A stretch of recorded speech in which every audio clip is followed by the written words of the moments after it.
ہاں اللہ نے اپنے بندوں کی صفت بیان کی، یبیتون لربہم سجدا وقیاما، راتوں کو سجدے اور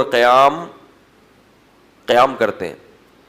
پہلے پورا سال تو مسلمان رات میں عبادت نہیں کرتا تھا، رمضان میں راتوں کو کر لیا کرتا تھا، اور رمضان میں پھر چھوٹی تو آخری عشرے میں تو کرنا۔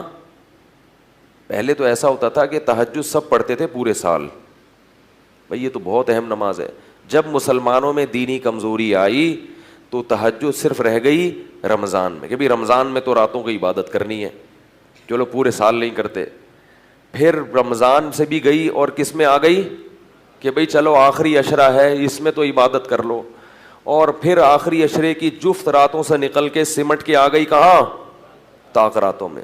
اب کرکٹ کے میچوں نے طاق راتوں میں عبادت کو بھی ختم کر دیا ہے۔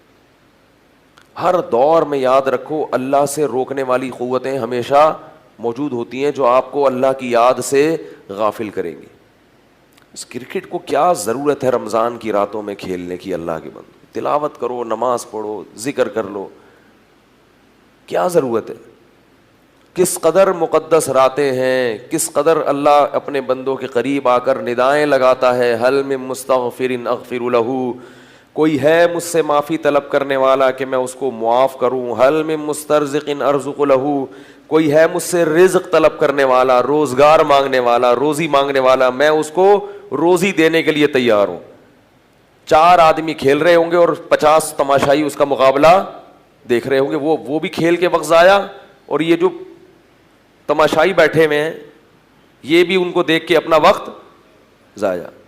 ہمیں یاد ہے بچپن میں جب رمضان آتا تھا، میری عمر ہوگی 9 یا 10 سال، اس وقت بہت شدید گرمیوں کے روزے تھے، تو ہمارے جو نوجوان لڑکے تھے، اس وقت ہم نوجوان تو نہیں تھے، بچے تھے، لیکن ہم نے بچوں کو بھی دیکھتے تھے، نوجوانوں کو بھی دیکھتے تھے کہ مسجدیں بھری ہوتی تھیں رمضان میں، لوگ دوپہر کو بھی قرآن کی تلاوت کر رہے ہوتے تھے، عصر کے بعد بھی، یعنی پورے رمضان میں مسجد میں عبادت تلاوت کا رش ہوتا تھا۔ اس کے بعد کیا ہوا کہ ہمارے علاقے میں ایک صاحب نے رمضان فیسٹیول ٹورنامنٹ کے نام سے ایک ٹورنامنٹ کا انعقاد کیا۔ اسکول تھا، اس میں ایک گراؤنڈ تھا، تو انہوں نے پھر علاقے میں مختلف ٹیمیں بنائیں، جس میں ہماری بھی ٹیم بنی جس کا میں تذکرہ کرتا رہتا ہوں۔ اس ٹیم کے بننے سے وہ جو عبادتیں تھیں ان کا کیا ہو گیا؟ جنازہ نکل گیا۔ جتنے نوجوان لڑکے جن کے پاس کرنے کا کوئی کام نہیں ہوتا تو وہ آ کے تلاوت کر لیا کرتے تھے کہ بھی روزہ ہے، وہ سب کے سب کس میں لگ گئے؟ کرکٹ میں۔ اور پھر وہ راتوں میں بھی نا بیٹھ کے وہ پوں نہیں ہوتا، بھونپوں، کوئی چھکا مارے تو پوں ایک آواز آتی ہے اس میں سے، وہ بھونپو لے کے پوری رات بیٹھے رہتے تھے، کوئی چھکا مار رہا ہے، کوئی چوکا مار رہا ہے۔ تو رمضان کی راتیں اس طرح سے کیا ہو رہی تھی؟ برباد۔ والذین هم عن اللغو معرضون، قرآن کہتا ہے ایمان والے لغویات سے اعراض۔ میں یہ نہیں کہہ رہا کرکٹ کھیلنا ناجائز ہے، رمضان میں بھی کھیل سکتے ہیں آپ، لیکن اس کو کیا کریں؟ محدود کرو بھائی۔ اس طرح، اور جو کھیل رہا ہے وہ کھیل کر دوسروں کی توجہ بھی اپنی طرف مرکوز کر رہا ہے، وہ ان کو بھی اللہ کی یاد سے غافل کر رہا ہے۔ یاد رکھو یہ زندگی رکنے والی نہیں ہے، یہ پاس ہونے والی ہے، اس کو کھیل کود میں ضائع کرو یا مفید کاموں میں۔ لوگ کہتے ہیں نا ٹائم پاس نہیں ہو رہا تو ہم یہ کام کر رہے ہیں۔ دیکھو اگر ٹائم پاس نہ ہوتا تو قبرستان آباد نہ ہوتے، یہ مردوں کے ٹائم پاس ہوئے تھے تو جا کے قبروں میں پہنچے ہیں نا۔ اگر ٹائم جو ہے پاس نہ ہو اور وہیں رک جائے، بریک لگ جائے ٹائم کو، تو پھر کوئی مرے گا؟ پھر تو سب اسی حالت میں آ جائیں گے، جیسے ہیں ہمیشہ ویسے ہی رہیں گے۔ ٹائم پاس ہوتا ہے اور قبرستان آباد ہوتے ہیں۔ پاس ہوتا ہے تو جو بچے تھے جوان ہو جاتے ہیں، جوان بوڑھے ہو جاتے ہیں، اور بوڑھے قبروں میں پہنچ جاتے ہیں، تو ٹائم پاس ہو رہا ہے۔ تو ٹائم پاس تو ہوگا چاہے آپ فلمیں دیکھیں، چاہے ڈرامے دیکھیں، چاہے نہیں دیکھیں، فرق صرف اتنا ہے کہ کس چیز میں پاس ہو رہا ہے۔ وہ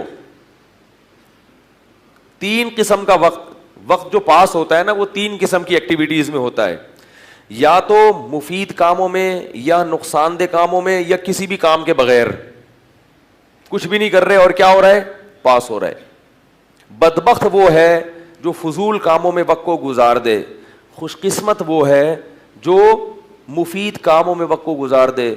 اور some thing is better than nothing, کہ اگر نقصان دہ کاموں میں نہیں گزارنے سے بچنا آپ کے لیے، اچھے کاموں میں ٹائم کو پاس کرنا مشکل ہو رہا ہے تو کچھ بھی نہ کرو، ویسے ہی پاس کر لو بس اس کو، ٹائم تو گزر رہا ہے نا، بیٹھے رہو بس، کچھ بھی نہ کرو،